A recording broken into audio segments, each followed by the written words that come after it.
My name is Nicolas Melgarejo, and this is my presentation on cultural attitudes towards health and illness.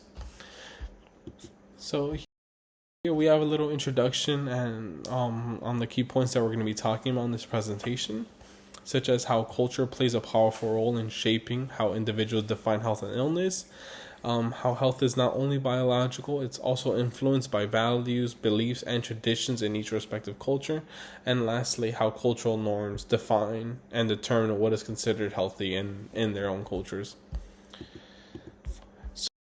So, in Western perspectives, health is usually considered and defined by the absence of disease. So, you'd be considered healthy if you weren't sick or didn't have any active illness. That would be like our definition of healthy. And there's also heavy emphasis on medical intervention and lifestyle choices. So, it's been getting pretty popular now of people regulating their diet and going to the gym, or maybe doing like some sport during the week, the weekend, or there's a lot of people also like middle-aged men, maybe around my 20s, that get into combat sports like jiu-jitsu, just for that exercise. But however, in the U.S., obesity rates, they slightly skew our perception of normal or health for a man or a woman, compared to other parts of the world. Like the United States does have a growing obesity problem. The number line, or like the graph of what's considered healthy, is a little bit more skewed to unhealthy compared to other countries. Yeah. Secondly, in Eastern perspectives, health is more viewed as holistically, and it's usually considered to be a balance between your mind, your body, and your spirit. There is also a lot of traditional Chinese medicine that maybe sometimes they have a kind of like a stigma towards doctors, and they prefer that more traditional style of remedy. And okay. Continue on. Religion, spirituality, and health. This is more for Eastern countries, or sometimes in the West for Christianity. But religion does play a big part into how the followers take care of themselves.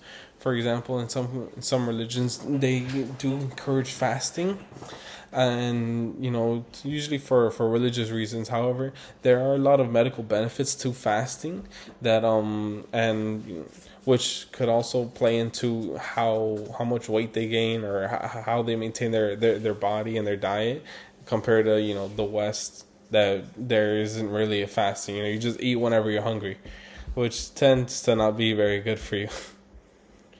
Yeah. Okay. Now, in different cultures, there are stigmas, especially when it comes to mental health. Now, in the United States and in the West, being open and talking about mental illnesses, anxiety, depression, autism, ADHD, and all these other mental disorders, it's become a lot more open to be spoken about. However, in other parts of the world, it is still taboo to think. Or I know in some Asian countries, or Latin American countries, um you see the different behaviors of a person, but the parents will kind of shun it away, because they either don't want to, like, believe it, or they don't want to, like, be known in their community as the one that has some sort of mental disorder, or that their children have it. So it is still taboo in some different nations and parts of the world and cultures, and that also that affects a lot in terms of cultural health. Hmm. Okay. And here we just have some case studies of different countries that you can take a look at. And lastly, here are my references.